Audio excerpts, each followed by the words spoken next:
আব্দুল্লাহ ইবনে মাসউদ রাদিয়াল্লাহু তাআলা আনহুর বর্ণনা, আমি আল্লাহ নবীকে প্রশ্ন করলাম, ইয়া রাসূলুল্লাহ, আল্লাহর কাছে সবচেয়ে প্রিয় আমল কোনটা আপনার কাছে জানতে চাই। নবীজি জবাব দিলেন, আসসালাতু আলা ওয়াক্তিহা, সময় মতো নামাজ পড়া আল্লাহর কাছে সবচেয়ে প্রিয় আমল।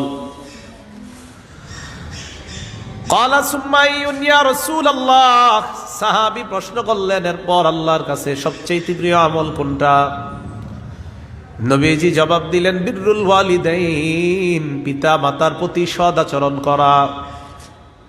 ক্বালা সুম্মা আইয়ুন ইয়া রাসূলুল্লাহ, সাহাবী প্রশ্ন করলেন, এরপর সবচাইতে আল্লাহর কাছে প্রিয় আমল কোনটা। নবীজি বললেন, আল জিহাদু ফি সাবিলিল্লাহ, আল্লাহর রাস্তায় জিহাদ করা।